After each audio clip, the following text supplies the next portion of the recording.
All right, guys, real quick, I want to go over our sponsors. First up, Healthy Made Easy by Mitchell Thompson. Phenomenal book, making nutrition and a healthier lifestyle, very simplified. Go check it out at Barnes & Noble, Amazon. Also, he has a gym that's open, Combat Cardio KC. They go hand in hand. If you're trying to meet fitness goals, trying to have fun workouts, that's the place to be. They'll get you right over there. Next up, Yup Strength. Love the smelling salts. Love the pre-workout. Best tasting pre-workout I've ever had. The smelling salts are a hit with everybody. Really does wonders for you during the middle of a hard set. Love what he's doing over there, John. Doing a great job. Our last one, Jit Head Athletics. Jeremy, he's doing a great job with that company. Rash guards are fun, good material. They're doing cool stuff over there. All the TBAP merch is over there. If you guys want to help support the show, I greatly appreciate it. We got rash guards, t-shirts, head on over there. It really helps get the name out. So yeah, thanks again to all our sponsors. Thank you to everyone who watches and listens to the show. Please, if you could, like, share, subscribe. It really helps out. And yeah, we'll get back to the show.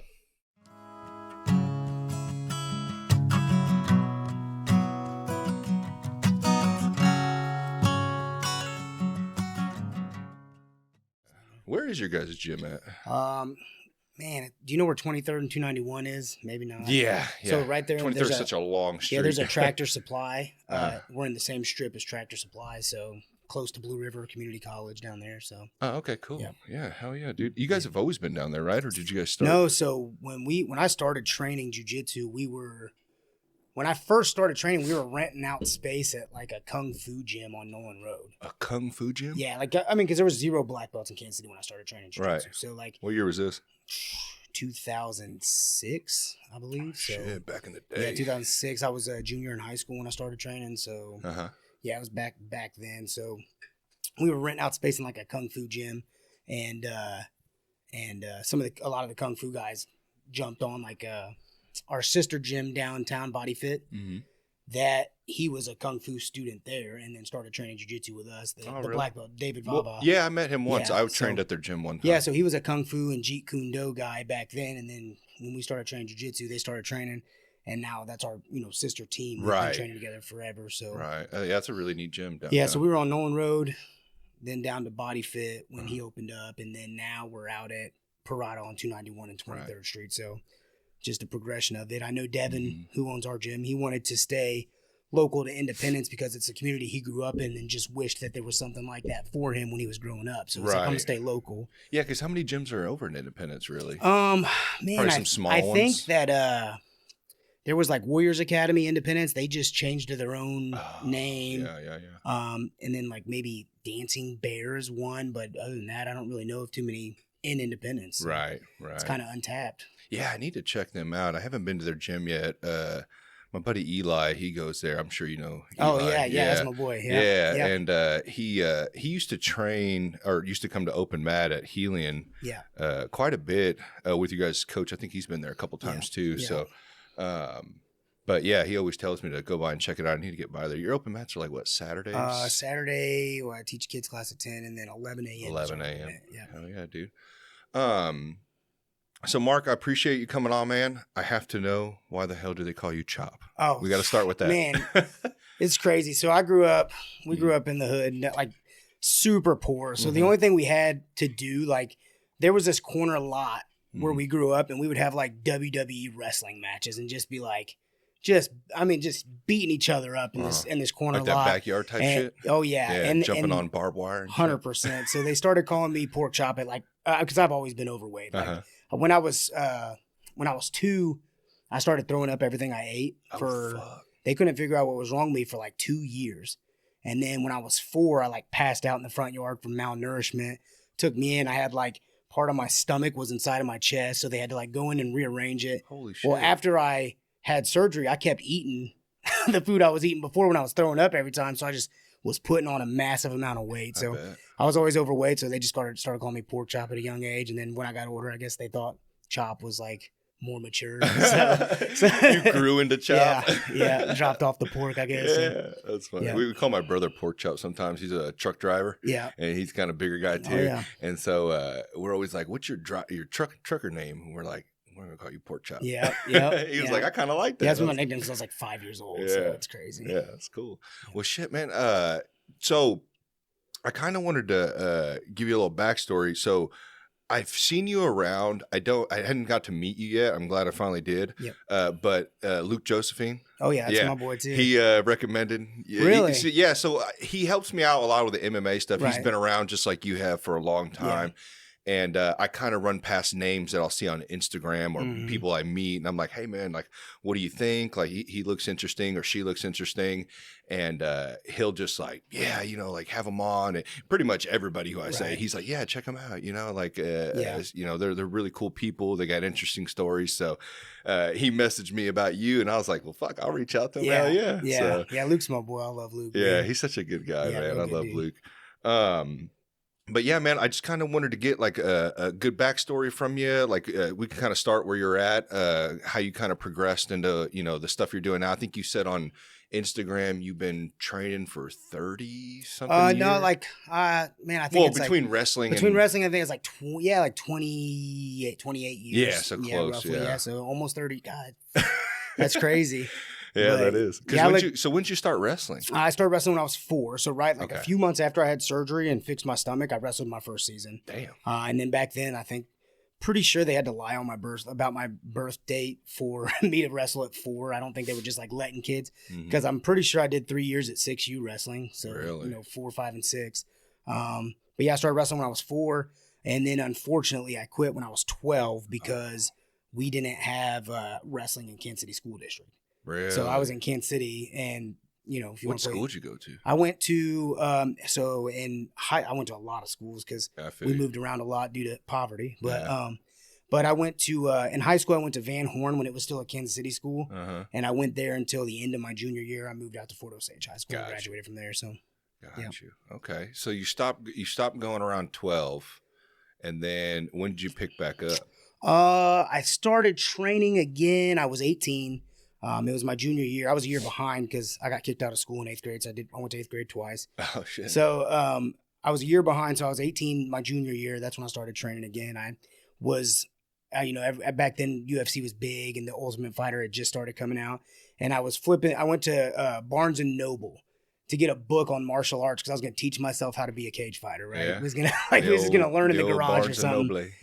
And I was flipping through and there was an advertisement that it was genius. My first instructor had like stuck his advertisements in all these jiu-jitsu books at Barnes & Noble. Oh, really? So I found a flyer like, I'm going to go try jiu-jitsu. And I've been training jiu-jitsu ever since. That's crazy. So did you know about jiu-jitsu prior to that from watching a little bit of the UFC? Yeah, because we used to go rent the VHSs from the early UFCs.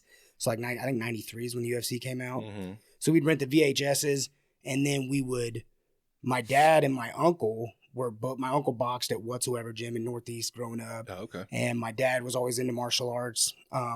They would literally watch these things and just train in the front room. I mean, they would bust each other open, just spar and just beat each other up in the front room. So like I knew about jiu-jitsu because I had watched Hoist Gracie when he came on the scene and stuff like that. So that's pretty dope, dude. Yeah, it's pretty cool. Yeah, that was kind of crazy. I watched a documentary on that or some type of series on like how like monumental it was when he UFC won, which is just insane. He came in there and just started wrecking everybody, and everyone's like, "What the fuck?" Yeah, it's crazy because like in the 80s and 90s UFC started making its way, but like 70s and 80s, you got like all these karate movies and stuff, and it's like I don't want to bash other martial arts, but like I don't see it super effective. There's a reason you don't. Some are more effective than others. There's a reason you don't see a lot of karate guys in the UFC. Right. The most realistic proving ground for a fight is the UFC. Right. You're not seeing a lot of karate guys. You got your one-offs like Stephen Thompson and stuff, but like you're just not seeing it. Jiu-jitsu was really like the great equalizer. Right. But then jiu-jitsu got equalized because they came to America and was like, we got these wrestlers. And so then you got like Don Fry and Dan Severn. They're like, pull guard. I'm just going to punch you in your face from inside your guard. Yeah, you're going to pull guard. Everything has its equalizer, but yeah, like jiu-jitsu, like when Hoist Gracie really made his way and he was beating these huge dudes, it was like, man, it was just such a game changer for martial arts in America. Yeah, and like he also, like you said, they weren't hip to it yet until the wrestlers started coming in. Yeah. They're like, you're not going to take me down. Yeah. And if you do try to pull guard, I'm just going to beat you in the face. Yeah, and wrestling is, man, it's like, that's why I got my kids started wrestling. It's like, it's such an equalizer. Like, we have a kid, I'll call him a kid, he's in law school, so he's not a kid, but he trains with us. He's a Samoan guy, and he was like one match away, I think, from like being on an Olympic team for American Samoa, and he's a monster. He's been training maybe a year, maybe a little bit longer. I've been training for 18 years, and he just takes me down at will. Like, whenever he feels like it, he's going to take me down, and he's going to beat me almost every round. Yeah. And I'm like, man, that's like, wrestling is such a crazy equalizer to jiu-jitsu. Well, some would say, right, that it's probably, if they were to rank them, it's at number one. Yeah, I think so. I 100% think every kid should wrestle. Yeah, I believe so. And then I think if you're ever going to like look into martial arts, no matter what the martial art is, or even football, you should wrestle. Right. Like, you should 100% wrestle. It's a good base for almost anything you're going to do. What do you think kind of pushes kids away from wrestling? I mean, I know the grind. I know it's a very hard sport, but is there a way to kind of make it for everybody? Well, I think one thing is that or make it one, trendy? it is super hard. It has gotten super I mean, my daughter just wrestled at state, and there was 14 girls in just her weight class. Yeah. And like, when I was growing up, there was maybe 2 girls I knew that ever wrestled. Yeah. It's like, it's huge. I mean, it is getting huge. I think the biggest thing is kids look up to like influencers and celebrities, and there's really nowhere to go when you're done with college. I mean, you can go coach somewhere, or try to make the Olympics, but there's no like professional league really for wrestlers. So I think it leaves a lot of kids desiring more. So they might want to go to play baseball, play football, try to make it to the majors. And so there's something after, like an actual career afterwards. Right, because wrestling is a lot like jiu-jitsu, where it's like the audience participates. Like, if you're not doing jiu-jitsu, chances are you're not watching jiu-jitsu. So I think that's changing, though, don't you think? I think it's turning a corner. Yeah. I think it would be a lot better if we could get a consistent rule set. Right. I think it's the biggest challenge that jiu-jitsu has for viewership, even for participation. Like, I can go do 8 different tournaments and have a different rule set in every one of them, which I'm like, so I think if we got some consistency, it would be bigger, but I think that I think it is changing a little bit. You think the UFC investing that money into jiu-jitsu may change some things as well? I think it helps, but then again, I also like, it's another one of the challenges. Like, for me to watch all the professional jiu-jitsu matches, I got to have 9 different streaming services. And I'm like, I hate that shit. If we could like consult, like, I think Flow should be the centralized place for grappling, just because they have wrestling, they have jiu-jitsu, they have.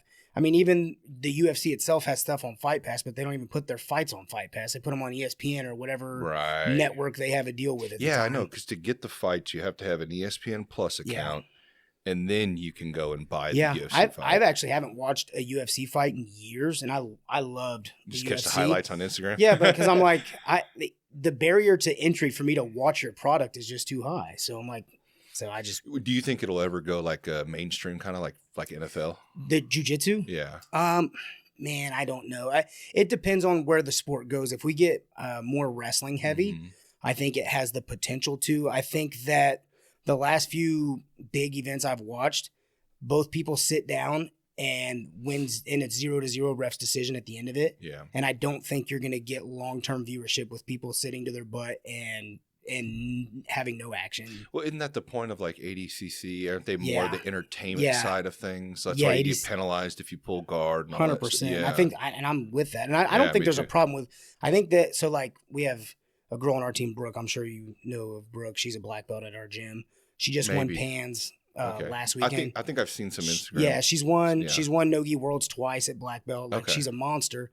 She'll pull guard and she'll work from the guard. Like, she submitted her first girl. She racked up points on the second girl. It's like, that's what we need. If you're going to pull guard, like, be able to do something. Be active with it. Yeah. You can't just sit there. If people ever want to get paid to do jujitsu, like long term, they have to be exciting. And sitting on your butt and not doing anything is not exciting. Yeah. No, I completely agree. Yeah, I think it has its place. I mean, but take it for a grain of salt. I'm just a blue belt. Well, hey, look, my guard is not even good, and I wish it was better. Like, I feel like I got 3 chokes, an armbar, and a pass. It's like what I got, but so I wish as long as it works. Yeah, I wish my guard was better, and I do think you need to develop the guard. I just think that if you're a person who wants to make a career of jiu-jitsu, you've got to have exciting jiu-jitsu. Did you see the Tackett and Rotolo match? Yeah, that was great. And that's the kind of match people will tune in to see. And you know what's funny is I feel like, and don't get me wrong, it was incredible, but then you can hear comments of some people going, well, it's just too much. It's just they're spazzing all over the place, and they're not their technique and their pace but it's like but nobody was sitting in their chair at the end of the match. Exactly, that's what I'm saying. They loved it. Great. I thought it was fucking great. I felt like that was probably the best match of the night. Yeah, and CJI, I mean that actually bringing that up, they're having a number 2. I think if they continue, that's like one step in the right direction of creating or making jiu-jitsu more entertaining, because there's backstories. For sure. Like you have the Craig Jones backstories, the Nicky Rods, all these guys, and they have YouTube channels and you can follow them. I think that's kind of what it was missing for a long time, because all these NFL players in baseball, they all have their little behind the scenes, right? ESPN, well, you know what I mean? There's a story to them. Yeah, something that personalizes it. Yeah, and so now people are becoming attached. I'm seeing the same in wrestling. That for sure. Bo Besnet guy? Bo Bassett. He's a high school kid. He's got a huge, but he's all over flow grappling. Oh, yeah. I watched one of his episodes, dude. He's got a whole fucking gym in his basement. My daughter got a teddy bear given to her by her grandma the other day and named it Bo Bassett. It's crazy that these high school kids are they're big deals now. Big deals, dude. And even that one guy here in Kansas City, that the black guy, that Muggsy guy. Yeah. He's really brought a lot of attention. To the sport, which I think is good, man. And then I kind of like how he's dabbling in both the BJJ world and the wrestling world. So he's bringing light to this world as well, which could, I think, is probably going to bump up numbers for gyms and get more people into it. For sure. 100%. Yeah, it's pretty neat. What got you into martial arts? When you got out of wrestling, so you did wrestling all the way up until I was through 5th grade, I think. 5th grade? Yeah. Okay. And I quit. Our middle schools didn't have wrestling programs. But you never went back through high school or anything like that? No, because it was the end of my junior year when I went out to Fort Osage. They had a wrestling team, and at that point I was partying way too much to be focused on sports. So tell me about it, dog. Yeah, it was just so I senior year I could have probably wrestled. I would have probably been JV, and I wasn't trying to be JV my senior year of high school either. So so I just didn't, and that's why I was looking at jiu-jitsu. It was something I can do. Well, I was actually looking for MMA, and it was something you could do. Plus, I was super insecure too. I got picked on a lot. I'm 5'4". I'm not a big guy.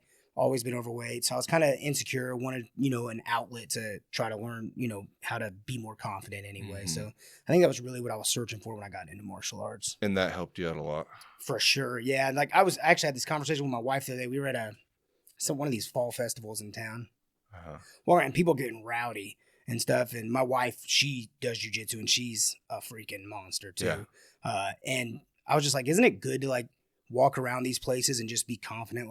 If something pops off, I feel like I can handle myself. And just, for sure. So. As long as I don't got a gun or something. Oh, yeah, for sure. But, hey, I usually do too. Yeah, I'm packing too. We can handle that too. Yeah, I know. That's one thing that I laugh about when these guys are all but jiu-jitsu ain't going to do shit without a gun. It's well, dog, I carry too. Yeah, so, sure. I'm good. Yeah. I got multiple tools, dog. 100%. Yeah.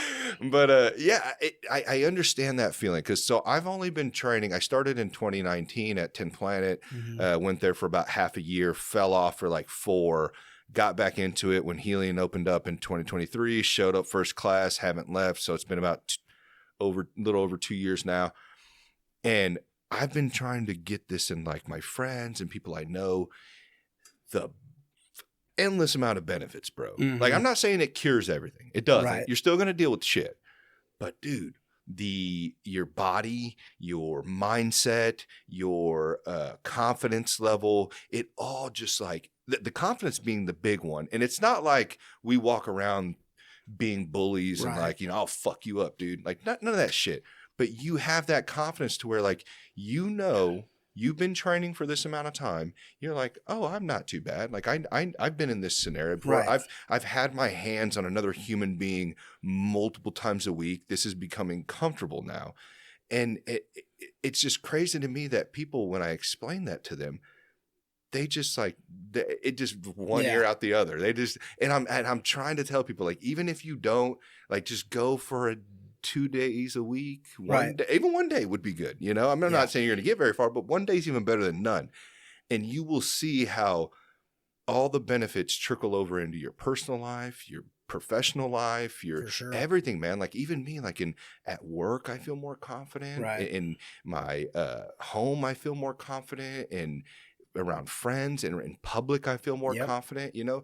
And I think everybody should have that feeling, because if they did, I think we'd get rid of a lot of the stupid confrontations that we have. You know what I mean? 100%. People acting fucking dumb. And I'm not saying every person in martial arts is a angel. That's not true. We know there's some outliers. I get that. Yeah. But a majority of people who train are really good people. Yeah, for sure. You know? And it really, because it humbles you, dude. I mean, you know, when you go to a gym and you see a guy that's maybe smaller than you and maybe 60 pounds less than you, and he fucks you up, and you're like, how the hell did that just happen? You know what I mean? Like it cuts your ego down. It takes that chip off your shoulder that you've had for a while. Cause you know, most people still think they're the same guy or girl in high school, you know? And it's like, brother, you're 40 years old now. Like it's been a while since you got hit in the face. Yeah. So. One of the captains at the fire department I work at, cause that's my other full-time job. Oh, nice. Is, he would make jokes about it. He's like, "Oh, what are you gonna do? Sit on your butt?" And I'm like, listen, man, like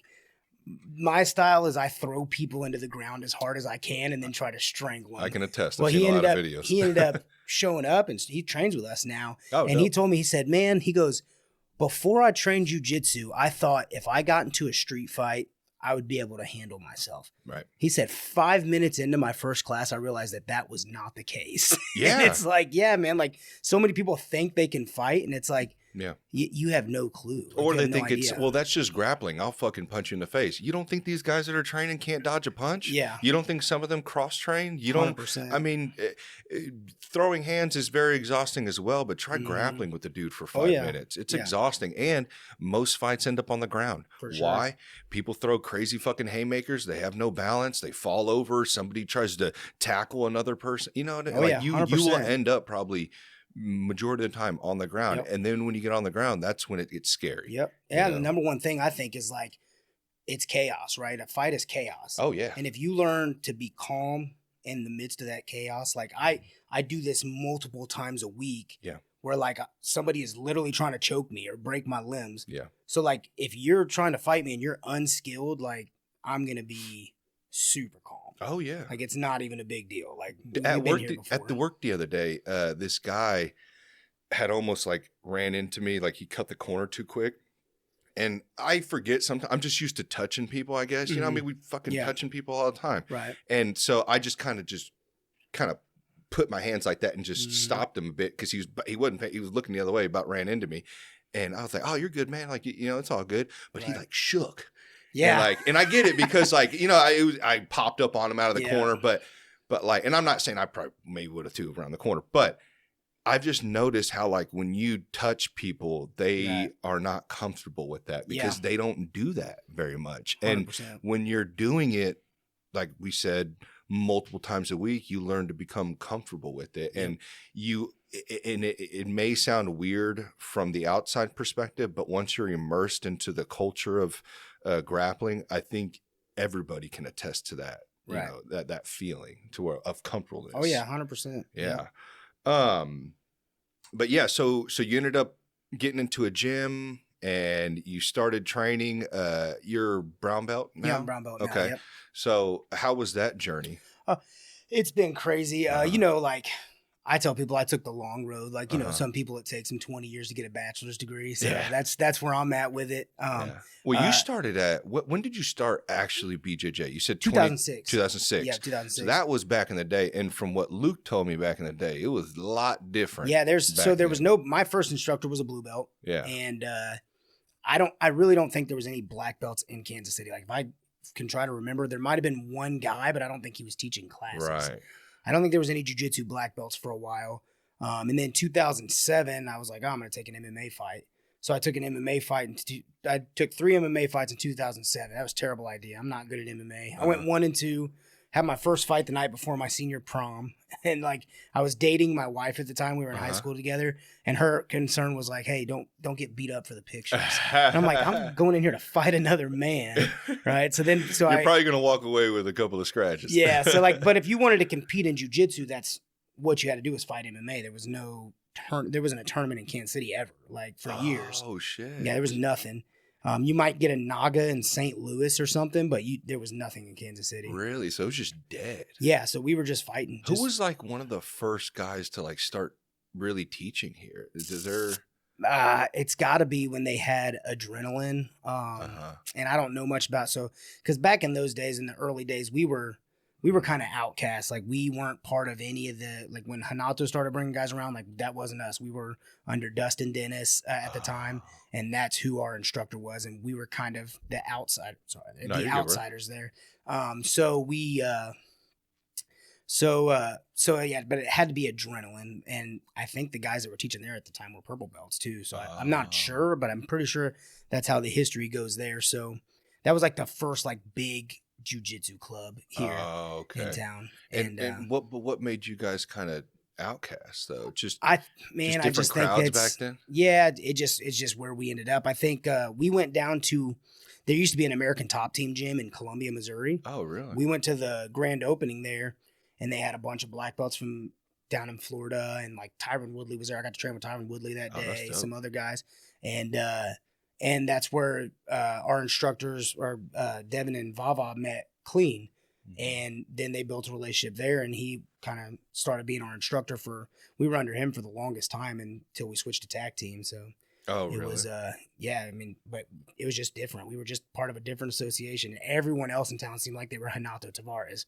And then like we were under Kline. Okay. Yeah. That's cool though, man, that at least you got to step into a cage, man. Like I always give so much respect to like people that have done that, because I mean, I can't imagine, dude. I've watched so many of them. I've been to live, watched, like, I mean, it's crazy, man. Yeah. You know, like just to get locked in there with another human being and fucking duke it out. Like, I think people are just so used to it because they watch it on TV, but go in there and get punched in the face with little bitty, what are they, 4-ounce gloves? Oh, yeah. Like 4 ounces. That's not the fun. Adrenaline dump's crazy too. I mean, like, I remember vividly all of my fights, and I remember not hearing a word my corner said. Oh, I bet. Because it's just like, I don't hear the crowd. Vision. I don't hear the coaches. I'm just like zoned into what's going on here. Yeah. And it's a crazy feeling. Oh, I bet. Yeah, I've always wanted to try. I'm one of those guys that's always like, I wanted to have one fight, but hey, you can jump in. There's a bunch of bums jumping in all the time around here. You might as well hey, man, they tell me all the time. They're like, go do it. Luke always like, go do a smoker fight at a gym. Yeah, I was like, maybe I will. If anybody's like 200 and what am I right now? 212. So you'd be 205 or 185 if you went crazy. Not gonna cut that much weight in 200s. Hit me up. I would like to get punched in the face by you. So, no, I mean, I do a little bit of stand-up stuff. You know, I'm trying to train as best I can. We don't have a coach anymore for our stand-up classes. Kind of sucks. So right now I'm pushed to posting my shitty stand-up work online and asking for advice. Yeah, asking for advice. Probably not the best way to do it. Yeah. There was one video I'm not posting. I'm resharing them. It's my buddy Spence who's been making the videos and posting them, and I've been resharing them. But there's one I'm up against the wall, and I don't know why. I just started glitching out, dude, and lifting my fucking leg because I thought he was trying to kick me every time. So I'm trying to like check this shit. And my buddies at 10 Planet, I love them. We all bust each other's balls all the time. And he's like, they're always sending these gifts and stuff like that of somebody like spazzing out. And they're like, hey, it's Gabe. Yeah. I'm like, hey, man, you guys won't like, we need a coach. You guys aren't sending me shit. I go up there every now and then and Jeremy will let me go into one of their stand-up classes and stuff like that. When I have the time, that's the problem is fucking time. You ain't lying. But I tell him, I was like, well, fucking send me something so I can, watch it and start implementing it myself. Because, dude, I asked Luke one time, man, I was like, bro, like, do you think I could train? I'm not saying I'm going to be able to be at any level of the guys that are fighting, but like I could learn a thing or two, right? If I just watch videos and shit and have another partner and work things out with them. And he was like, bro, that's what we did. He's like, I started in a garage beating the shit out of each other. I was like, well, then I'm going to take it back old school then. For sure. Yeah, it's better than nothing, right? It's better. I think it's better at your age to like not really go in and spar hard with a bunch of guys too. I mean, that's and we're not, you know. I mean, we do sometimes. Yeah, you know, but just like having a couple guys you train with a little bit, like not go about 30%. You know, just kind of working. You know, doing some drills now and stuff like that. Yeah, striking's hard, man. I think I did. I think I only did like 4 striking classes before my first MMA fight. What? Yeah, well. I mean, and our jiu-jitsu was super like. We had an instructor at first, and then some things happened. And then Devin became our instructor when he was a blue belt. And, you know, sometimes... That's got to be a lot of pressure at blue belt, Yeah, well, bro. sometimes our training, like our MMA training or whatever was like, hey, we're shutting the door. We're beating each other up for 3 hours, and then we're going home. Like it was just crazy stuff. Like, yeah, I have to stop myself because, you know, like we used to have JJ, who was our coach for a while. I don't know if you know who JJ Barnes, he was a kickboxer. He used to teach the class, and that's what he would do. He would teach us a lot of stuff, but he liked to watch like me and a lot of like the other guys like just beat the shit out of each other 100%. No headgear, nothing. We're just fucking wrecking each other. Yeah. And it's fun, dude. I get why people like it. I like it. You know, maybe there's something a little bit off with me. I don't know. Yeah. But it's fun. It's fun. So I've been trying to dial it back. I've been trying to get it down to like, hey, just, you know, let's dance, let's tap, let's touch, you know, and actually learn something other than who's the toughest and who has the best chin, you know, so. Well, that's where I got to get with my jiu-jitsu because, like, man, I'll be 37 next month. We've got some young. Oh, yeah. Like, I'm 33. Jack dudes coming in there. Yeah. And I always am like, okay, I got, you know, 5-6 extra rounds after we're all done. Like, well, let's go. Yeah. And, man, I always pay for it the next day. Oh, dude, I know. It gets harder and harder every day. Like, the older you get, you feel it, man. You do. You do. But that's what Mexican supplements are for, right? But, yeah, man, it's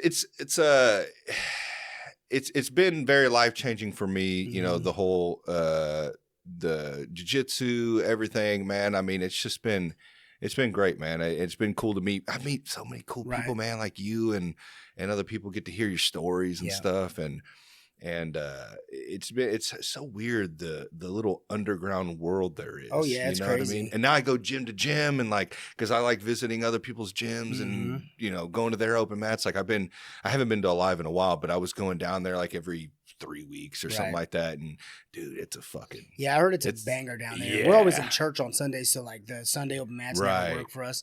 So it reminded me of our open mats when we first opened, man. It was like you couldn't get a spot on the floor. Oh, yeah. I'd like to start getting to some open mats around town, just, you know, meet new people and get some different, because, you know, you get used to the styles that you're training with. So like it's good to get new looks from outside too. Right. Yeah, and that's what I would do too. I like going to other gyms because I feel like I'm trying to prove like where I'm at on this ladder, and so like I feel like if I can push myself to come out of my gym into other gyms and test myself against them, it's like I feel more comfortable at where I'm at. You 100%. Know what I mean? Because sometimes you get in your head and you're like, yeah. Am I even getting good? Like, am I good at this? Yeah. Am I getting good? You know, would this be effective against other people that are trying? Like, what are they doing? Right. You know, are they doing better shit than I am? Like, are they learning different, you know, stuff that's going to beat me? You know, so it's nice to be able to go and then, you know, and then also just to meet people, man. Like, you know, I was rolling with some guy at Alive and we started talking about, cybersecurity stuff, because it's some field I've been looking to get into, and he was just kind of giving me like different softwares to learn and classes and stuff like that. Like right after we just got done trying to choke each other, you know, it's just it's cool what comes out of that, you know, out of the chaos. Awesome. Yeah, and we got like lawyers that train with us, and like we got judges that train with us, and it's just like getting to meet these people from all these different backgrounds. Is like you don't really have this opportunity to do that in a lot of different areas. And when you're meeting these people from these different backgrounds, like your jiu-jitsu is so like personal with the closed space and stuff. I think it's easier for people to open up and talk to you about like what they do and where they're at and stuff like that. And then don't you feel like too, I feel like sometimes when you're training with the same people over and over again, it can be good because they know how you roll. Yeah. But at the same time, I'm like, fuck, how's he shutting me down? Like, and then you go roll with somebody that's never rolled with you, and it's like, oh, everything's working great. Yeah. You know, it's like, oh, okay. It's like when I train with Jeremy Brick. It's like he just, it's just like he knows exactly what I'm trying to do, and he just mauls me. But then I go train with other black belts, and I'm like, oh, I'm okay. Yeah. Like I'm not terrible. Yeah, not only is Jeremy really good, he's also humongous. Yeah, he is huge. And I always forget how big he is until like he's crushing me. Yeah, and I'm like, until oh, he's yeah, case he's of huge. Katami you. Yeah, and then you're like, oh, yeah, you are I thought I was 200 good at that position. Yeah. And then he started training with us. I'm like, oh, I'm not good at this position. Oh, Like, he taught a class or a seminar at our gym one time on that. And it was really cool, man. It's crazy how a move that just looks so simple, it's actually very step-by-step technical, you know, and there's just different, like my biggest issue is positioning your body onto the individual and getting that sweet spot to where you're literally, they can't breathe, you know, because a lot of the times I'll be too light, they'll flip you over, you know, and then you're fucked. You got to restart. So, yeah, but it was a great seminar. It looks like it's been going well for him too. Oh yeah, I think he's on BJJ Fanatics now. Yeah. He went out. Seen him on another podcast. Yeah, he went out to the when he's on the I Suck at Jiu-Jitsu show. That's one of our tag team black belts out in St. Louis. Josh really? Is. Yeah. He's awesome. I love Josh, but he has a media guy that like made all the video for him and recorded it for him to get it out there and then put it on BJJ Fanatics and stuff like that. So it's pretty cool. Dude, I always tell people, because I've done some local competitions, but man, the shit that he's doing, holy shit, dude. Yeah, it's crazy. Like, traveling all around the world. That's got to be a crazy,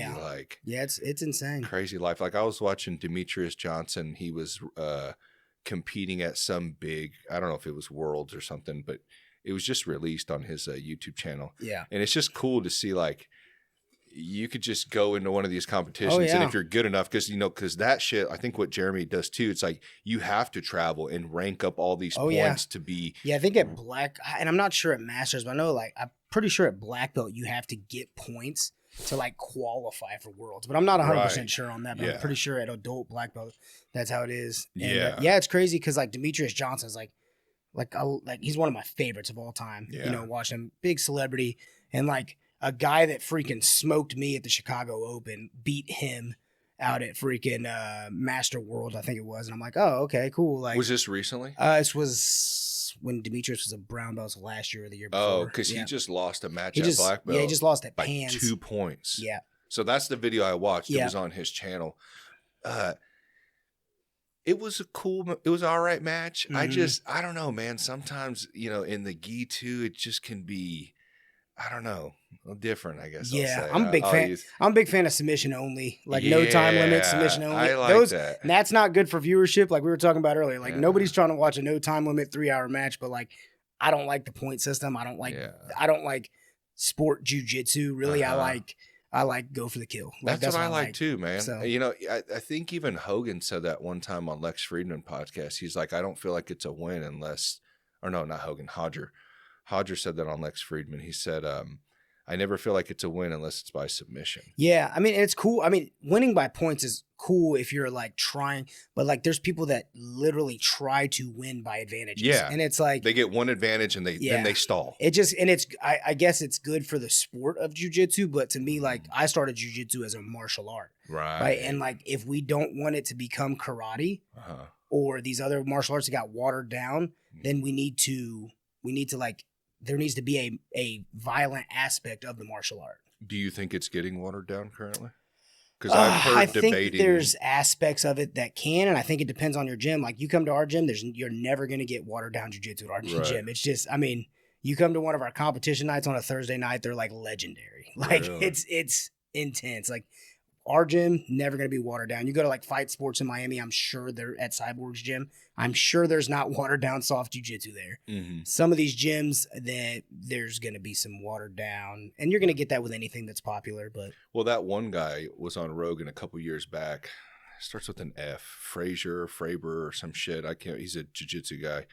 But he was saying that it's already getting watered down. He's like, belts are already being handed out and faster than what they used to. I mean, fucking Luke told me it took him 5 years to get a blue belt back in the day. Yeah. So, I was a blue belt. Well, I took some time off, but I had my blue belt for 8 years. Yeah. So, and you know, part of that is the time I took off. Part of that is I wasn't good enough to get promoted. And guys were like, oh, you're there, you know, you're beating guys or stuff. Yeah, I can beat guys, but like, I can do 3 moves. That doesn't mean I should. So just because I'm beating guys, but I only know 3 moves, I shouldn't get promoted to the next belt. Right. Like let me get skill development. And I know like my coach, he's not handing belts out. So like when I'm cool with taking the long road, because once I get my black belt, like there's no question about me earning it. That's one thing with me. And I know it's not always necessarily time because it depends on the individual, right. you know? Yeah. I get that skill set, background, all that.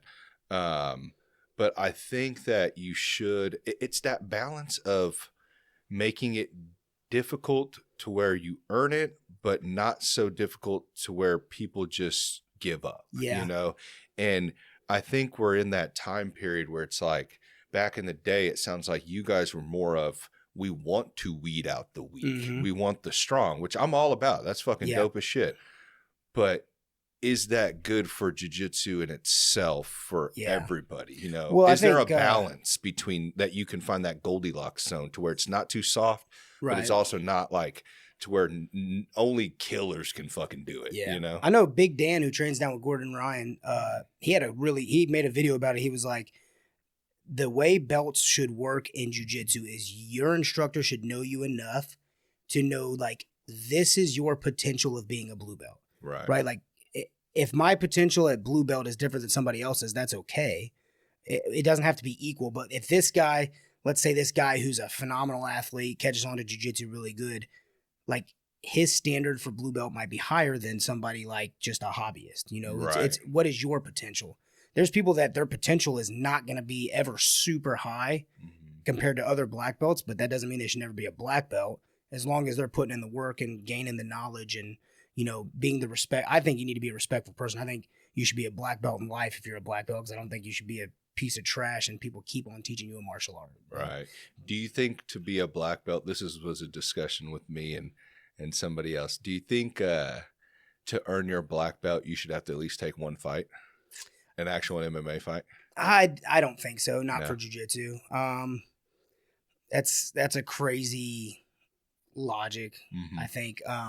Because I know guys that are black belts in jiu-jitsu that can't really throw a punch that could easily defend themselves on the street. And that's what, I mean, the foundation of jiu-jitsu being a self-defense martial art, I think is... Well, I think that's the idea of actually taking the fight, is the fact of jiu-jitsu, you should be able to defend yourself in a street fight But if you take a fight against a guy that's got 20 years of boxing, that's different than defending yourself against a crackhead. True. So it's But you could also say the individual that's fighting as well has 10 years almost of jiu-jitsu. Yeah, you know? True. So it could kind of counter, you know, to try to show, just to put yourself in that fight scenario, you know, because we're all not dumb. I mean, jiu-jitsu compared to an actual MMA fight is completely different, you know. I mean, to get punched in the face while you're trying to submit it's difficult. There's a lot of positions you can't hang out in. There's a lot of things that aren't maybe as realistic as they are if you were in like just a normal jiu-jitsu tournament. Right. It's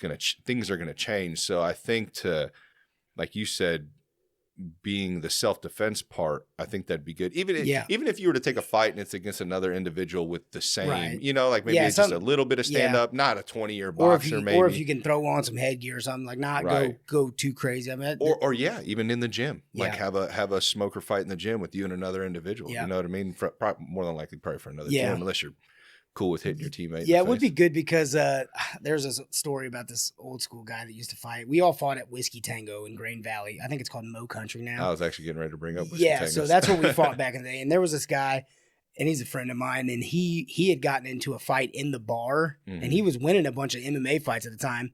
Well, he got into a fight in the bar, like just with some drunk guys, and he falls to the ground to ankle lock a guy and gets kicked in the face. Oh, really? And it's like, maybe jiu-jitsu guys should know, like, maybe you shouldn't just sit down on your butt and grab somebody's foot in a street fight because you can get your head stomped on. So, I bet. I mean, maybe it would be beneficial for him to have a fight, but I mean, I don't know. I think as long as you're developing your skills, and probably be cautious of what gyms. I mean, because like there are a lot of jiu-jitsu gyms now here in Missouri and Kansas, and they're not all equal. So, correct. You know? Yeah, I think, and maybe that's not a bad thing. Maybe you're 40-year-old, whatever your name is, and you know you just want to go in and you want to learn a little bit and have fun, and then maybe you're 25-year-old whoever and you want to go to Parada and you want to fucking be a killer. You know what I mean? Like there's just different, you know. Well, I mean, we got guys too that are like in their 50s. Okay. And they're expected to go hard, but they're expected to go hard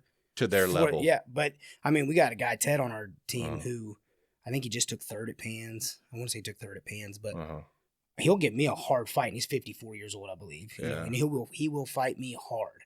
I mean, you're expected. There's an expectation. I think the thing that like our gym has is like there's intentionality and intensity, and there's high expectations. And whenever, but is it expectations based on you, the it's individual? expectations based on what your potential exactly. is. That's know? cool. Yeah. And maybe not even what you feel your potential is, because I trust my coach to see. Oh, to push you. To see what my potential is, because I know that most people will limit themselves by their own self-limiting beliefs, right? Yeah. So I trust my coach to see what I can get to. Yeah, that's where a good and coach me and my coach clutch. we're family. Like we're married to twins, so like I have to be able to shut off the family switch and let him yell at me and tell me like, you know, whenever it's time for him to kick me in the butt and let me know like I'm slacking. Like, you know, I just trust him to push me through the process. You guys are married to twins? Yeah, we're married to twins. Holy shit, how is that? Yeah. I mean, it's cool. We started training together in 2006, became friends, and I was dating my wife in high school, and he had just graduated high school, and he was just hanging around and hit things off with my wife's twin sister. And that's dope. And you guys are friends too, right? Yeah, yep. Okay. Yep. And how long have you guys have known each other for a while? You said you guys trained 2006 we started training together. That's dope. That's when we met each other. Yeah. And the girls both trained now. It took us like 13 years to get them to train. They wouldn't train. Oh, really? And they just started training like, I think his wife started training in 2019 and my wife started training in 2020. Oh, nice. We're both purple belts. Dope. We're both savages. That's like, dope. I tell people all the time, they're like, I don't think any of those girls at your gym could beat me up. I'm like, my wife would kill you. Yeah. You'd be surprised, man. You'd be surprised. And purple belt, man. I mean, that's a tough belt to get to, dude. Like a lot of people, well, I don't say a lot. It's definitely hard to get to a blue belt as well. You know, you're talking about some years there, but I mean, purple belt, that's, you know, that's where like 5 years. Where you're like expected to know jiu-jitsu. You're pretty much a lifer. Yeah. You're going to be pretty much, you know. And you know, there's some of them that fall off, like you said. You know, life gets in the way, but you tend to come back. Oh yeah, after when you're a purple belt, I feel like 100%. Dude, speaking of whiskey tangos, man, I used to go there to watch the fights. What the fuck happened to Whiskey Tango? Man, is it even open anymore? I think it's called Mo Country now. And they're still trying to be a country bar. I think that it just got too rowdy. Really? I mean, man, there was some guys. Man, I don't want to mention the name of the gym, but there was one gym in particular. If their guys were fighting, like they were like the gym with all the felons and all the like the rough guys, and like if their guys were fighting, like you could almost guarantee somebody's shooting in the parking lot or somebody's getting stabbed and at Whiskey Tango in Grain Valley, Missouri. So it's like, it got too wild. I think plus the guys that ran that promotion out there, I think they kind of had a falling out with each other. Yeah. And it just. Yeah, I haven't been there in forever. My cousin Joe Estrada, he used to fight out of there. Oh, Joe, he's trained with us quite a bit down at Body Fit. Oh, okay, cool. Yeah, and I used to go down. I mean, fuck, dude, that was so long ago. That had to have been over 10 years ago, man. I mean, I don't even remember how. Yeah, like early 2010-ish, 11, like somewhere around there. And I remember when I first went there, I was like, where the fuck are we going? We're out in the middle of nowhere. Yeah, it's out in the sticks, some man. Big building. And then you walk in there and it's just bars and a big cage. And I'm like, holy shit, bro, this is dope, dude. Yeah, I remember my first fight. Like I went to school that day because I was still in high school. And really? And I go to school and I'm like cutting. Like I was cutting weight the day before. And like I go to school and the guy I'm fighting graduated from my high school before I did. And his brother and all of his friends were like following me around, telling me I was going to get beat up all day and all this stuff. And then I'm like, I have prom tomorrow night. And I'm like in this cage.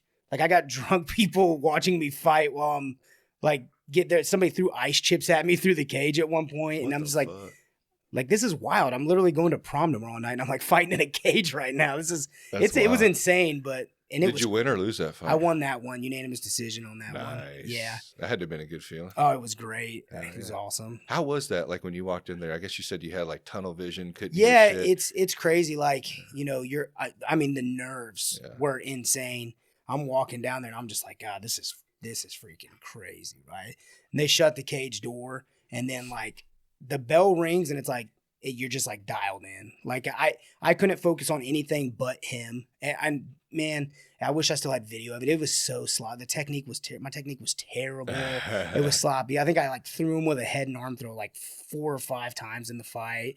I had him in mount and had like one knee up in the air. Like he could have shrimped out. It was just, it was an awful fight, but hey, I won. So. Hey, that's all that matters. And everyone in school thought I was cool. So yeah.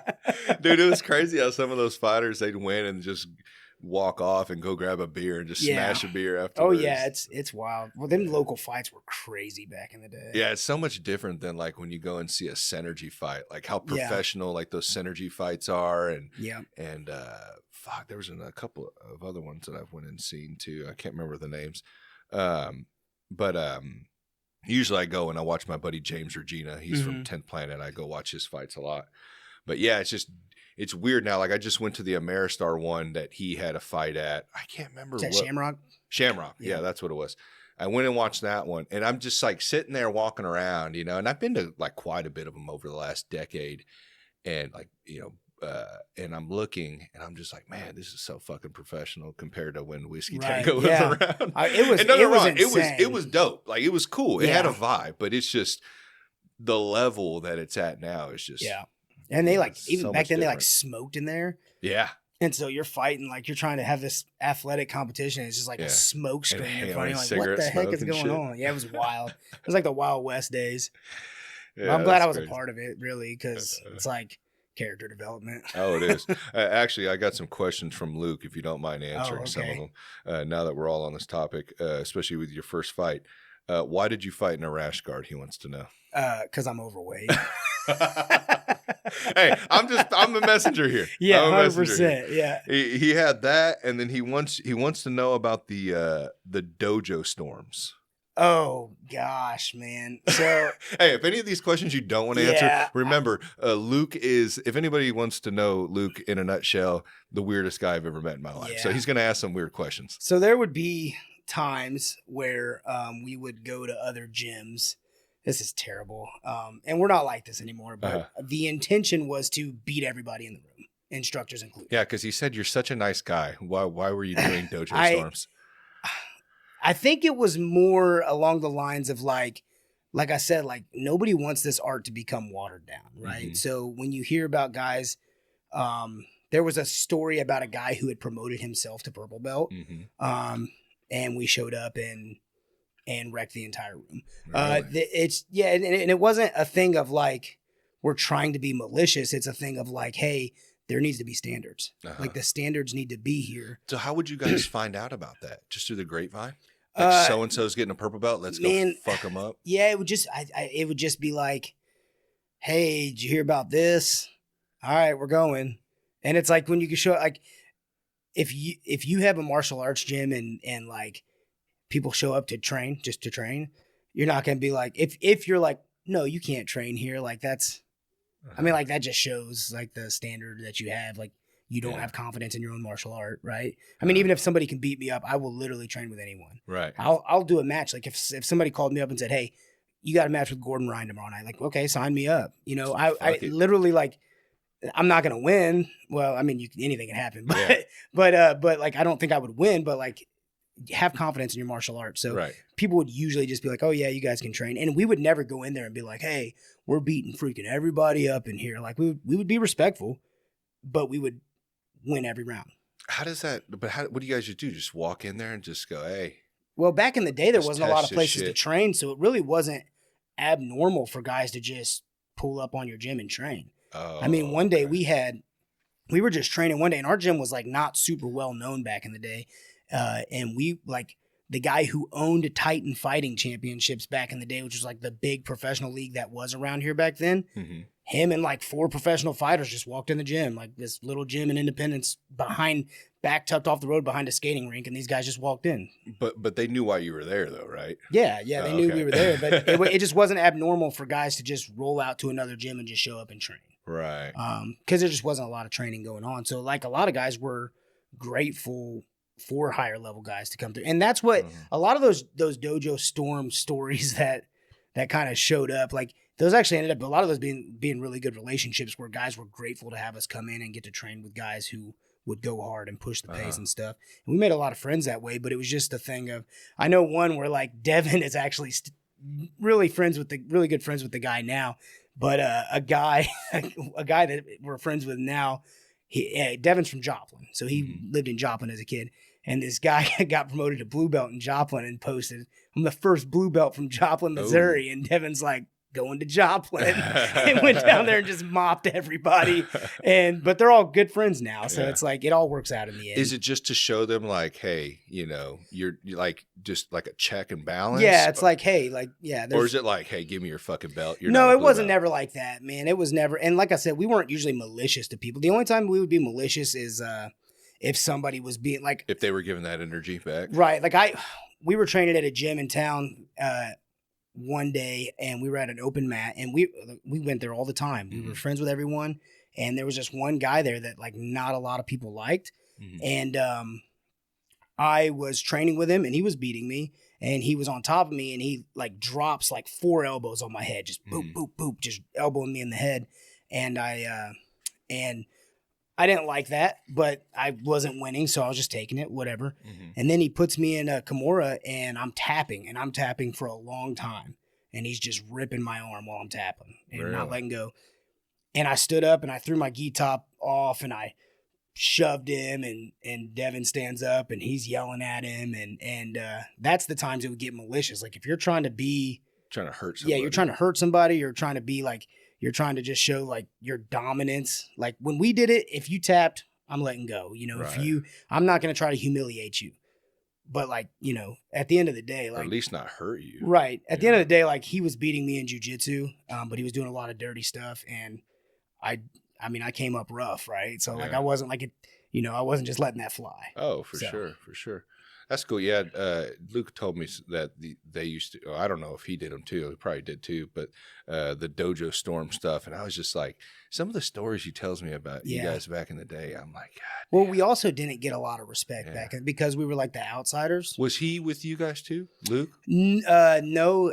I guess he would have been the. He was with KTBJJ. Yeah. What is that guy's name? Hanato. Yeah. And so like we weren't with that, and like so we didn't really like get a lot of respect all the time from guys, and so like.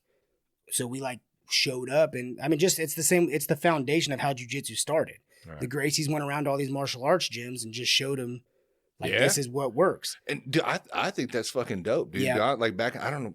Shit. That was bring that shit 70s back. Or dude, they're fighting on the beach and shit, or they're going in and they're calling out the instructor like, "Hey, fucking, let's show you, our skill versus yours." That's why, like, and I don't have any problems with any gyms, but like, sometimes we show up to tournaments and like guys who are like have moved here or come here from Brazil, and they'll like kind of give you the cold shoulder or act like they're better than you. And it's like, hey man, like we were here at the foundations of jiu-jitsu in this city and been grinding for this art in this city for decades. Yeah. Like you're not about to come here. I don't care if you've won 6 world championships. You ain't gonna come in here and be disrespectful. Like it's just not happening. No, I completely agree. So, hey, Dom, can you do me a favor real quick? Is that charger unplugged out of there? Unplugged? Yeah, I'm sorry. I just thought of that right now. My phone was charging. Can you unplug it from the outlet? Sorry, I just thought. I hope that wasn't bringing any static in, was it? Okay, good. Yeah, but no, I totally get it, man. Give respect, you get respect. Yeah, especially for some reason the Brazilian topic gets brought up a lot. That's something I'm gonna have to dive into. Yeah, I don't have a lot of stories. Yeah, I don't have any problems with. Not saying all of them. Yeah, I don't have any problems with any Brazilians. It's just the fact that like they came here, they didn't know anyone. And then they act like they run jiu-jitsu in this city. And it's like, that ain't going to fly. Like, yeah, I had an issue with one time in one of the first tournaments I ever did at Fuji. And it was a fucking novice tournament. And I ended up pulling into single leg X. And the dude moved my foot over. Right. And they fucking DQ'd me, for reaping? Yeah, but he forced my foot over, which I get. It's a rule. It's dirty. But it's a novice tournament. And you could have just like had us restart or something like that. But the coach, and I remember because Andrew Ripley was coaching me that time. I've never seen him mad like that. He fucking got pissed and walked off. The coach started speaking in Portuguese to the ref, and the ref ended up fucking DQing me. But I didn't look like he was going to at first, and then he fucking DQ'd me. So have you heard the story about our coach throwing a chair at AGF? Oh, no. Was this recent? It was a couple of years ago. So me and my wife, we both signed up for this AGF tournament. Yeah. And, you know, I finished all my matches and she's doing her matches. And she scores on this girl from one of these teams with a lot of Brazilians. Mm-hmm. She scores on her with like 4 seconds left. Oh.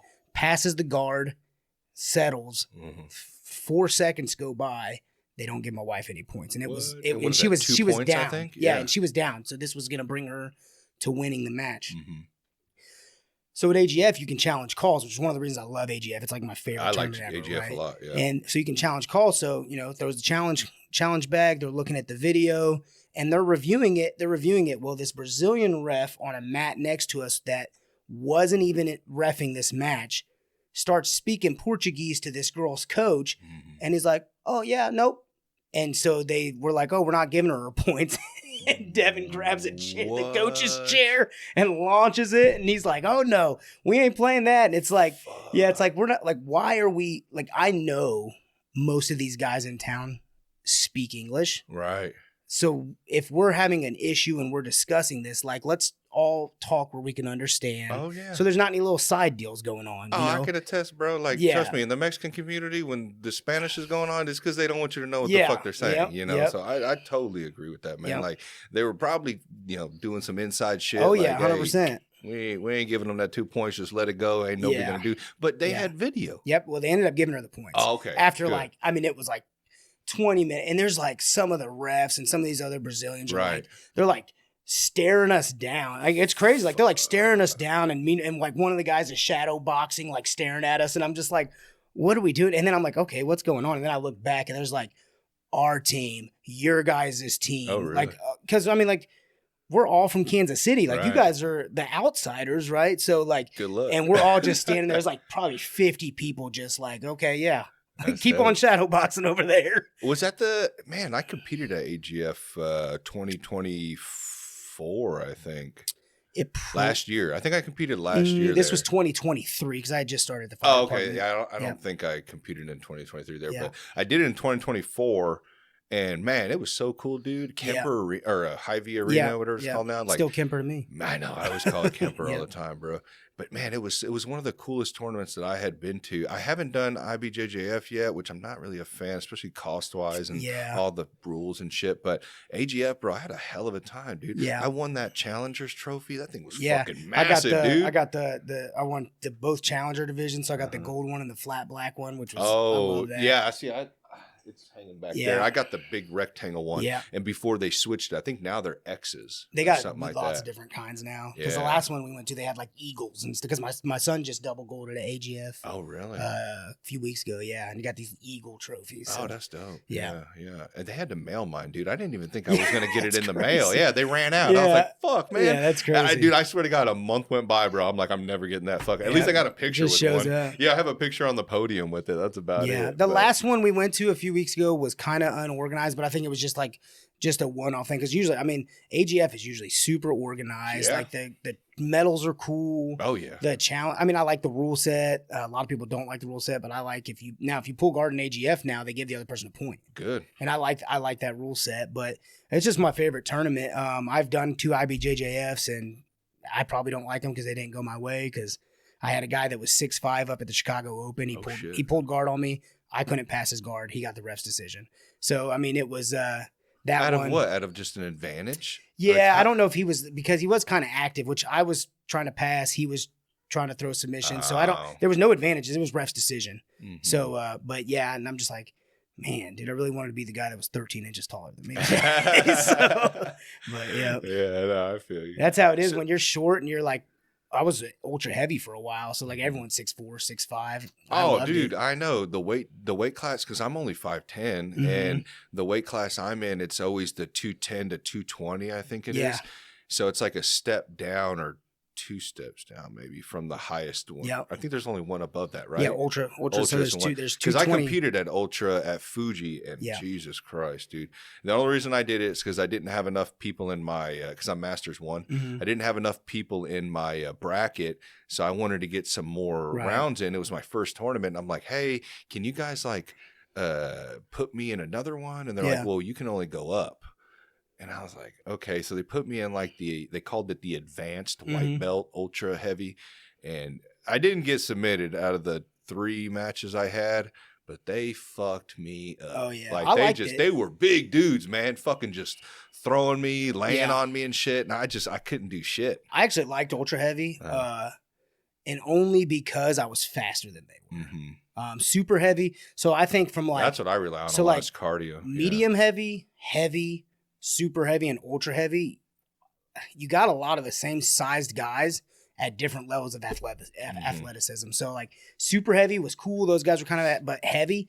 The guys at heavy are freaking athletes, and they're still over 6 foot tall. So I'm like, dude, I'd rather fight a bigger, heavier guy, to be honest. So yeah, because I've noticed especially like in my weight class and above, like if you've got a gas tank on you and you can move quick, it's gonna be a good thing for you. Yeah, they're strong, but I've just noticed like cardio wise, like, and that's what I focus on the most, really. Like, yeah, I lift too, and I do stuff like that, but I don't lift crazy like big weight, like I lift enough to feel good, look good, but like cardio is like the big thing. I don't want to get tired, because Fuji put a picture of me, a dude in side control on me, and I looked like I was in agony. So I'm like, I'm never doing that shit again. And I had a herniated disc, which I shouldn't even competed, but I was like, I'm never doing that again. I'm never going to be a gas out. Like, I want to be able to go.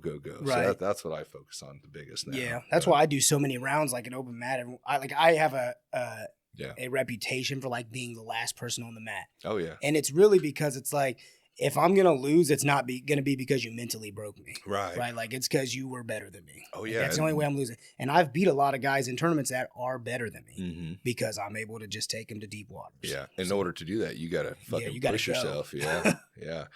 So your kids train as well? Yeah, my kids, they both started jiu-jitsu when they were 4. My son is 6, my daughter's 9, and they both wrestled their first season this year, which my daughter has fallen in love with wrestling. She likes it more than jiu-jitsu now. But yeah, they both compete and wrestle and do all that. That's awesome, dude. Yeah, it's grappling family, man. It's just what we do. And do you coach as well?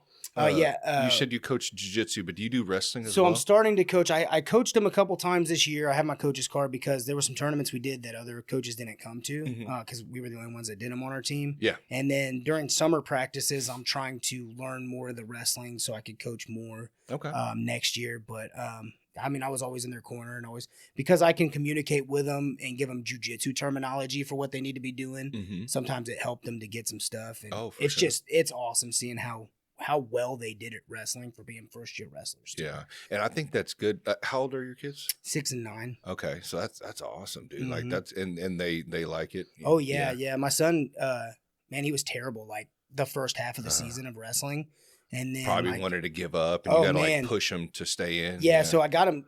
I didn't like make them cut weight, like water weight or anything. I just cleaned up their diet.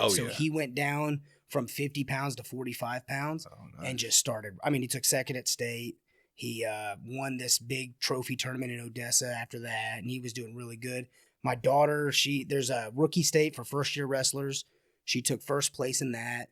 And then she wrestled at districts and didn't show up very well at districts, and I almost didn't let her go to regular state because it's her first year. Yeah. And her coach was like, no, you need to get her down there, you need to get her in the environment. And then she ended up going 6-1 and taking third place at state her first year. Damn. So dude, like, yeah, awesome. They're both just like monsters. They'll both be way better than I ever was. So dude, that's so cool, dude.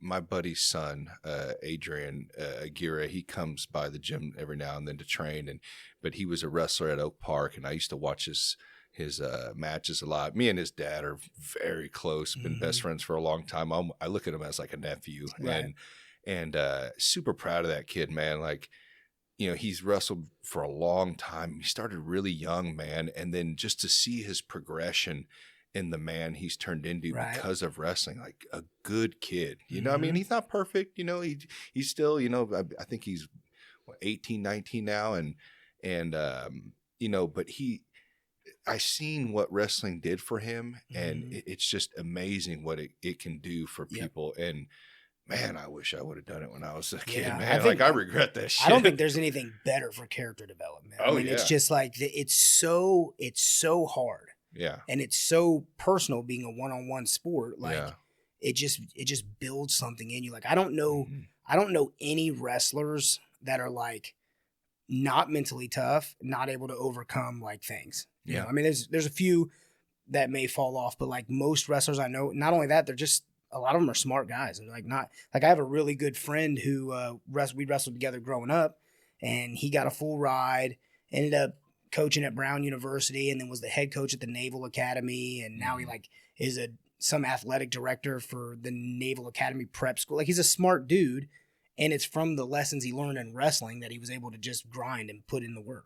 Yeah, I think it's that whole, I think DC said it one time where it's like you go through like the hardest shit, like through training, and then everything else seems easier after that. I mean, it may not have been him. I'm sure a lot of wrestlers have said this, but yeah, I mean, just the mental and physical exhaustion for sure of training. And then afterwards, it's like, I'm having shit's not going all the way I wanted at work. Yeah. It's like, it could be worse. You could be getting fucking slammed and fucking choked out and shit and pinned. And I tell my kids that. I'm like, look, the world right now, like the world is in like not a great place, right? And most kids coming up are soft. Yeah.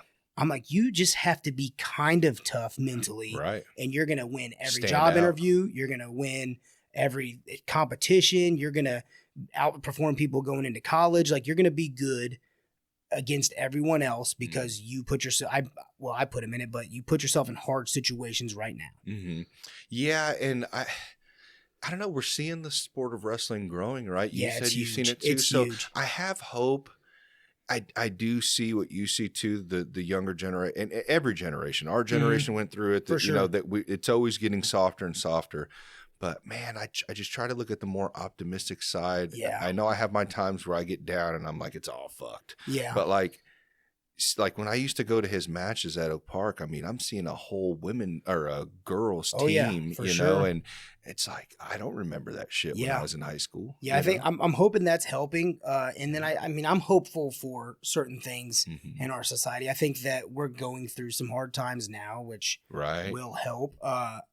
Because the pendulum sways. Oh yeah, I mean you have to. Because for me it's hard because like I grew up really rough. Like my parents were on drugs. And we were moving around because we would lose our house and we were always, there was no stability in my life. Grew up in a rough area, and so like I had it pretty rough. And then like my kids will never know that struggle.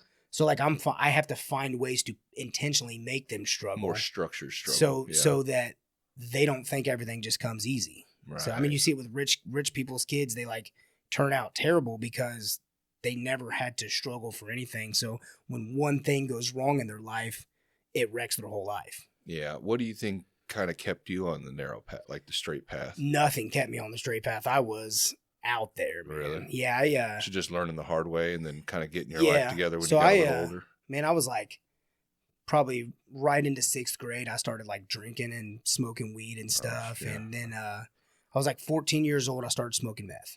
Oh, really? And I did that for, a couple of years. I smoked meth. I ended up quitting and weaning myself off it, but it wasn't like it was this big accomplishment because I was still like, I would do coke, still smoking a lot of weed, eating a bunch of pills, drinking. Yeah. I mean, drinking, like waking up at 9 a.m., drinking until I go to bed. Just wild.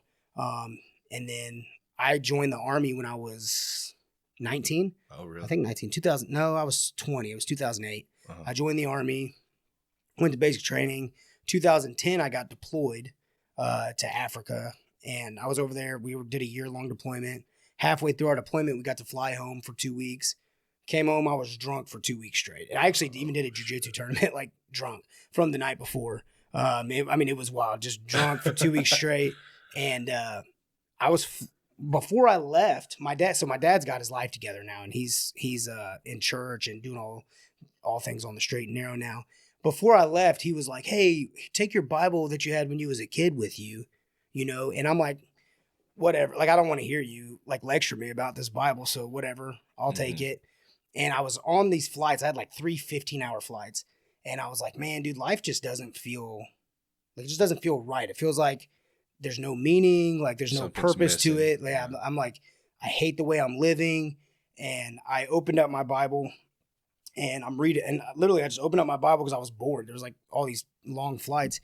I read through the first 4 chapters of the New Testament, which is the Gospels. They all tell the same story of Jesus' life, just from different perspectives. Mm-hmm. And literally, I was like, God, I'm with you now. You know, basically, that's how I said it. Like, I'm with you now. I haven't touched drugs or alcohol since. Like, literally, like, cold turkey, everything just stopped.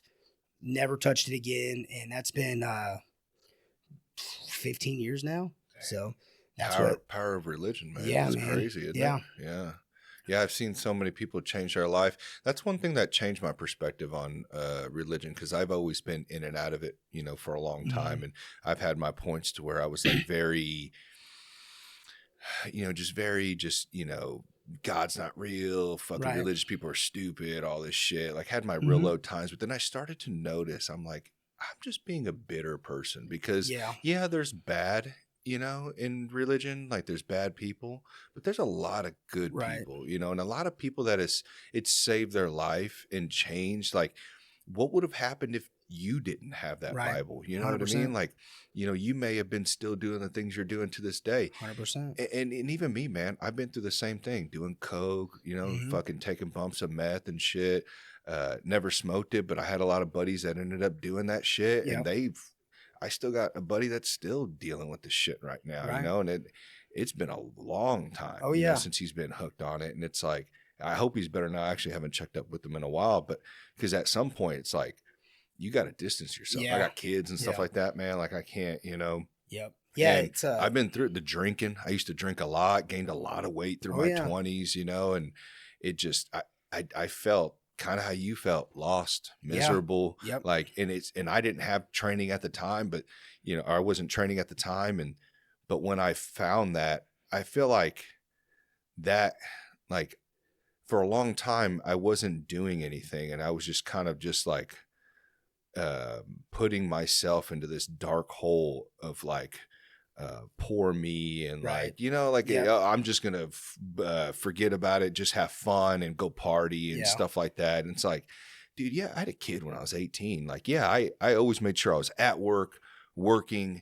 You know, she always had everything, you know, but are you being an example, you know, when she sees you every weekend and you're fucking drunk at a party or something like that? You know what I mean? Like, because, you know, as Mexicans do it, we be having like fucking a party and all the kids are there and everybody's there getting fucked up. You know what I mean? You went to Van Horn, you probably had some friends like that. My cousin's half Mexican, half Irish. Oh, me too. And so I was with him all the time. We were always partying and stuff. So like, my mom's Irish, my dad's Mexican. Yeah, that's how his was. Really? His mom is my aunt, and then his dad was Mexican. Yeah. So, and so like we'd be out partying and stuff like that, and I'm sitting there smoking cigarettes and fucking drinking. You know, I wouldn't do shit in front of her, but you know, you start passing around the dollar bill and shit, and then I just look at myself, I'm like, what are we doing? What am I doing, man?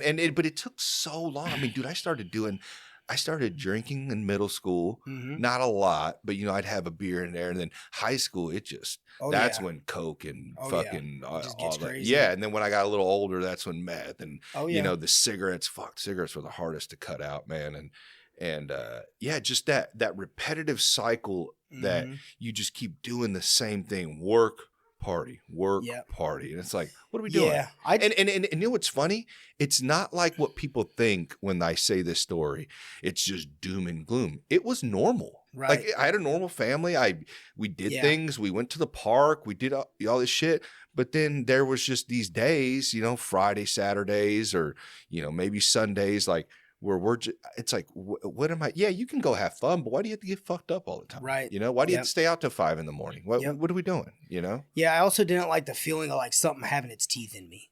Yeah. You know what I mean? Like, having a hold of you. Even when it was just weed. Like, I had to do it. Like, people say it's not addictive. Oh, it's 100%. It's addictive depending on the individual. I had to do it. And I also don't have any moderation control. Like, so it's just not like, it's like, if I was doing something, I'm doing everything. Oh yeah. But like, I just didn't like knowing, like, I need this to get through life. Oh yeah. And so it was like, man, I wanted to get away from it.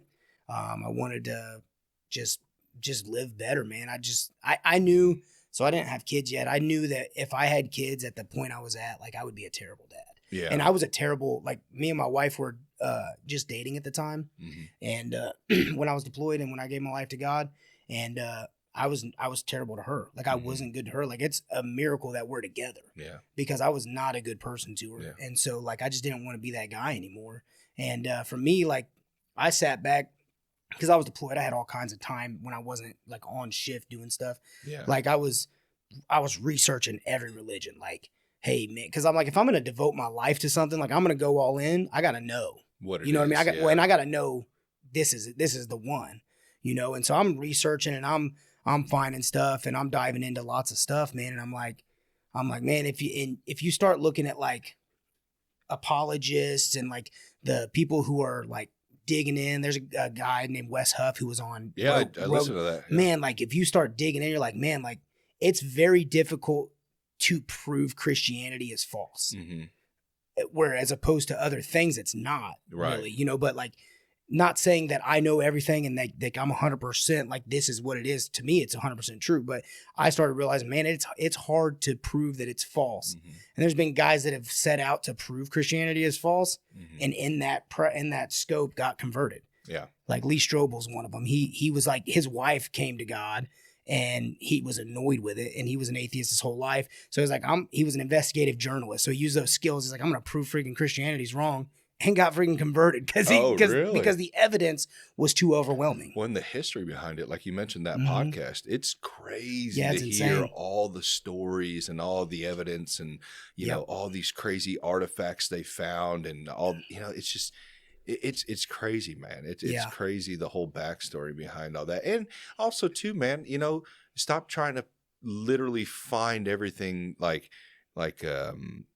to have solid evidence. You know, if something, even with just faith, if it helps change your life, there has to be faith. what's wrong with that? We tell kids Santa Claus is going to put, you know, presents under the tree, and that makes them happy. We do it, you know, we do it to give happiness to our kids, you know, to have something for them to look forward to. What's the difference with religion, man? Like these people believe it is real, you know. Mm-hmm. I believe, you believe, like we believe and have faith in something. So why take that away from that individual by trying to strip that? Even if there was evidence, why? It's helping. Yeah. You know? Well, yeah. And I think that there's good evidence, but I think that if there was too much evidence, faith would be like, not there would be no point for faith. Right. Faith is strong. I think there's yeah. something beautiful about having faith, right? Like I don't have to have all the answers and all the evidence, but I still put my faith in this thing. And that's like, there's something so strong about that, because now like that's going to help me in every area of life, right? Like I know that there's something bigger, there's something greater, and I don't have to understand all of it. Oh, for sure, man. For sure. Well, I'm really glad it helped you and really changed things for you, man, because, you know, the person you are now, people are going to be able to look up to you and, you know, and even you could help other people that have that backstory, you know,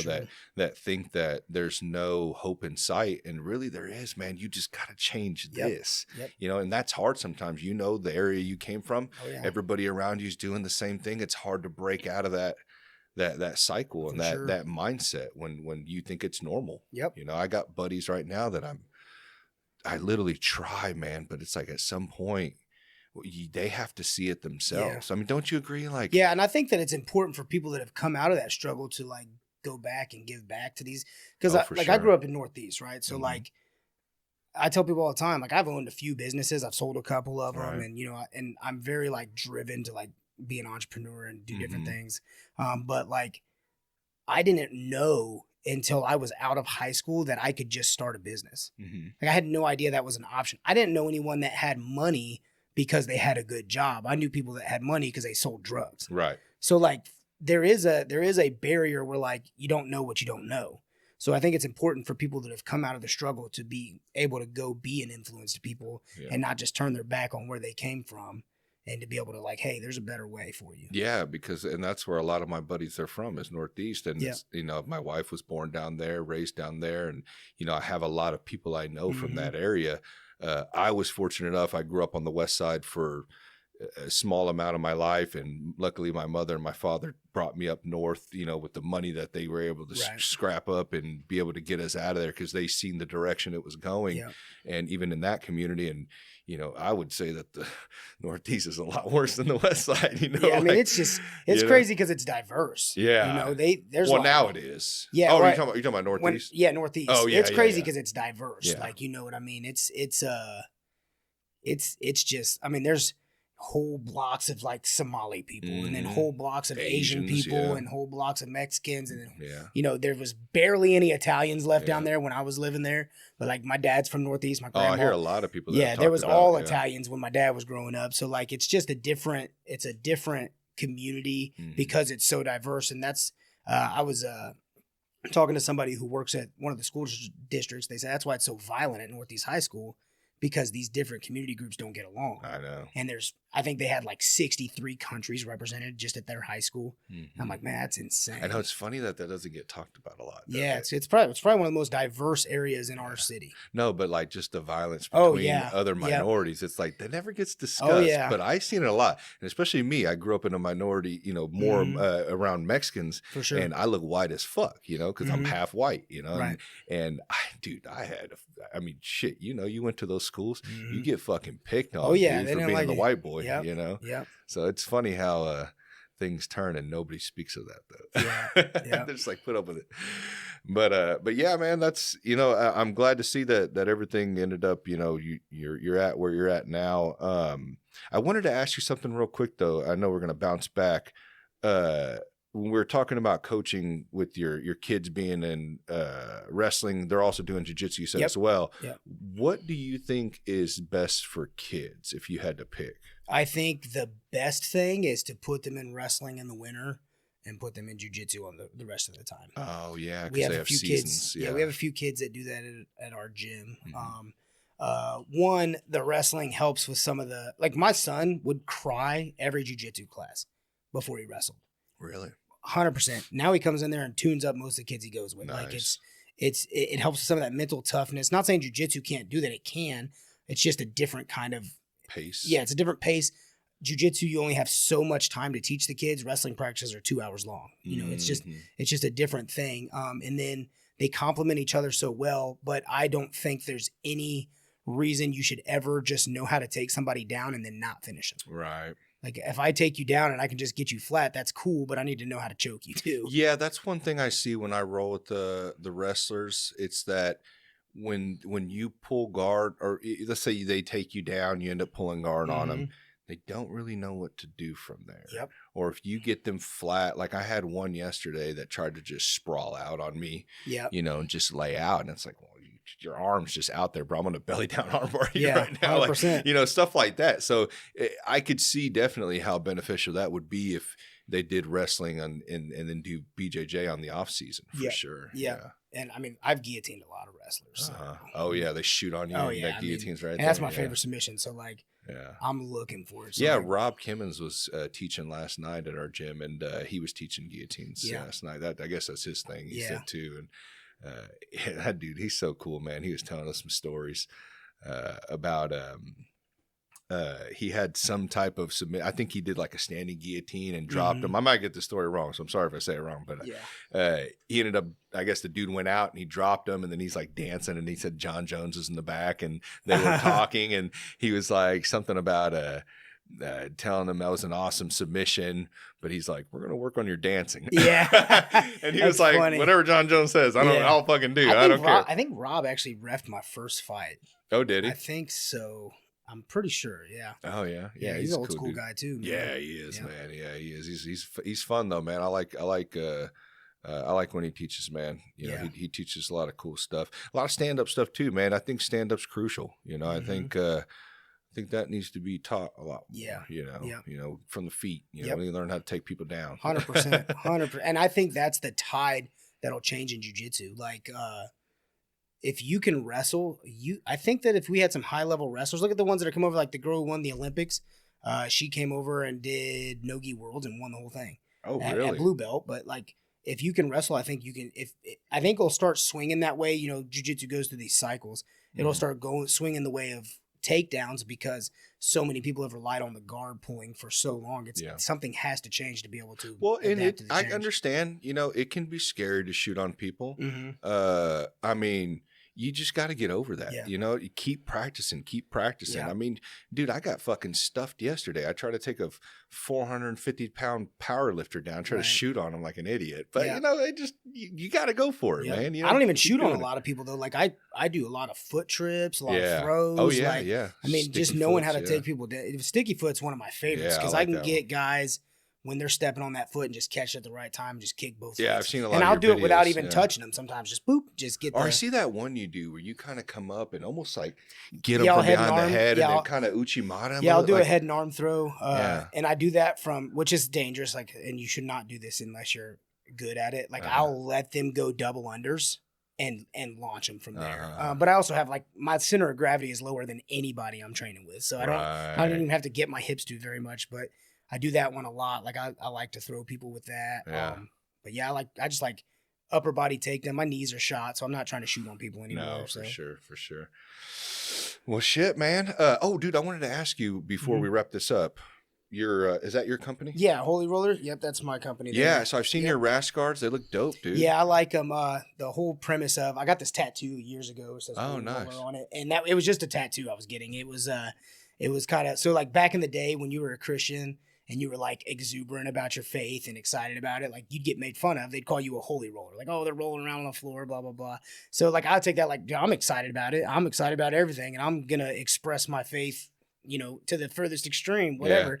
Yeah. So like it's like a double thing. Like also, jiu-jitsu is called rolling. Yeah. So like it was just a double thing. So then I actually don't even really make any money with the Holy Roller gear. I just think it's cool and fun and just gives people a way to express their faith and their stuff. I mean, people wear rash guards that are crazy and have all kinds of crazy stuff on it. Oh, yeah, I know. So like I like it. And I try to get some different designs going and stuff like that. I've had some people order from like all over the country too, which was pretty cool. That's nice, bro. Yeah, that's pretty neat. So, I think your design, everything looks real slick. I like that big cross in the back. Yeah, I think that looks dope. Yep. Yeah. Yep.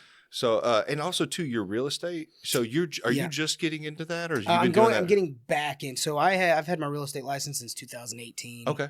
I let it go last year because I wasn't really selling real estate full time. But I realized that like I love selling real estate. Like it's just interesting to me, and I like helping people and help people get into houses. So, I'm selling real estate full time and working at the fire department full time. Full time at the fire department is 10 days a month. So, because I work 48-hour shifts and I'm off for 4 days. Dude, I wanted to get into the fire department. We had a guy named Aaron. He teaches out at Aaron Eastland? Yeah, he was one of my instructors. Yeah, he trains at our gym. Yeah, and, I love that guy. Yeah, man. I had to train in the mornings for a while because I was working a night job, and he kept telling me, "Come out there, come out there." It's hard for me at the age I'm at and the money I'm making to step back and restart. Yeah, so I'll tell you, man, I made over 6 figures the year before I got into the fire service. Oh, yeah. Because I got into the fire service in 2023. Oh, and you said you had companies. Yeah, I was running a construction company at the time. Oh, okay. And I was just, I wasn't getting any fulfillment out of it, and I didn't get any, you don't have any benefits. Construction's a grind too. Dude. It is, man, and it'll wear on you. Yeah, and we built it. We had like 7 employees at one time, and it was just we were building it up. But I just didn't like doing it, so I went to the fire academy in 2023, and man, I love my job. It doesn't pay for me where I'm at the Fort Osage because I like working where I live. Oh yeah. So I work and I get to drive the truck up and watch my kids wrestling practice whenever I'm on shift. Yeah. So it's just cool, but it just doesn't pay very well. Yeah. So I do real estate on the side, and I enjoy that a lot too. And that really pisses me off, man, is that we don't take care of like our firefighters and police and like construction workers and all these guys, dude, that are helping America, right. You know what I mean, and building and stuff. I just talked about this on the last episode, man. It's like, and I'm not trying to be one of those people that complain. I get it. We do have a lot here for where we live compared to other countries, but I'm tired of always comparing. Yeah. Like, let's listen to some of these guys that are working in these trades and hear them out.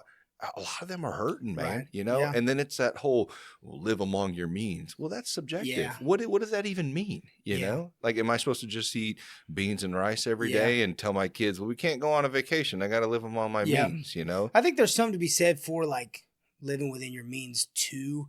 For me though, like, man, like I knew what I was getting into and I chose this. That's why I do businesses on the side. Right. You know, it just is what it is.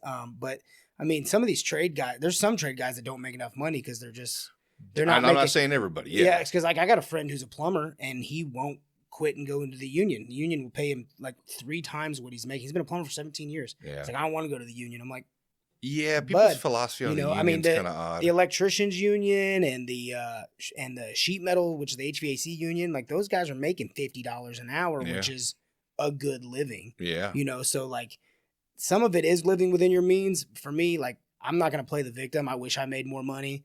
I chose this career, so Right, I'm going to right. make it happen regardless. But I just don't want people to think that way. It's not that you're playing victim. Yeah. It's that just we should be taking care of Yeah, our people more. for you know, sure. and I agree. That's how I feel. Because even in the union, you know, I got a lot of guys in the union. I've been in the union prior for a hot second, Yeah. and got out.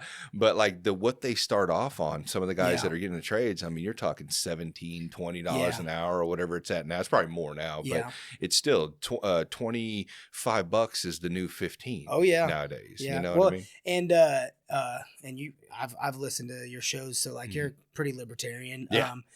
A lot of it, like, because I'll have the argument, and people will be like, "Oh, you know, but if we give you guys a pay raise, it's going to raise taxes, and the citizens are going to be unhappy." And I'm like, "Well, what about the county executive that makes $300,000 a year that isn't doing anything?" Yeah, start making cuts. Yeah, or like, you know, when I started at the Grandview Fire Department, I worked there for a few months, and I'm like, the city manager made like $250,000 a year. I'm like, your city's falling apart. Why are you being compensated so well? I know. You know what I And mean? it's not, I'm not saying those people shouldn't be compensated, but it's like, Yeah, but- if the people under you are hurting or they're not making enough, don't you think would be nice to be able Right. to make sure they're doing okay? It's Yeah. like, it's my biggest argument when business owners, it's like, not all of them, there's a lot of good ones, but if you're trying to rack in that 30% profit, which a lot of them, especially in construction, are trying to go for majority of the time, and you're just letting your employees suffer and not Right. paying them and go, well, hey, just work 10 more hours overtime and I Yeah. mean, dog. And then you're wondering why their fucking families are falling apart at Yeah. home and shit. It's like they're spending 60 hours here, and I get it. It's hard to find good workers. There's a lot of other factors, but there's Yeah. got to be another way, and You that's gotta what I'm take care trying of to. your people, man. Yeah, and that's what I'm trying to create. It's like guys, we spend fucking millions. Well, not us, but there's people out there that are catching footballs that are making millions of fucking dollars. Like, Right. and we idolize these people for some weird reason. Why don't we start idolizing people like firefighters sure. and fucking people who build Yeah. buildings and shit? I think that like looking up to people that do things, Yeah. that actually do things. So, and like, this is nothing against the guy, but like we went to a wrestling tournament one time and Muggsy was there, Mhm. and like all these kids are having him like sign their headgear and stuff like that. And like, he's brought a lot of attention to wrestling and he has made a name for himself. So like, I think he should get his notoriety. Right. For sure. He's not really accomplished much in wrestling. For though, sure. Yeah. Right. So we go to another tournament and Don Bradley's there, who is a monster. He went to Blue Springs. He wrestled at Mizzou. He's just a monster wrestler, like absolutely savage, legend.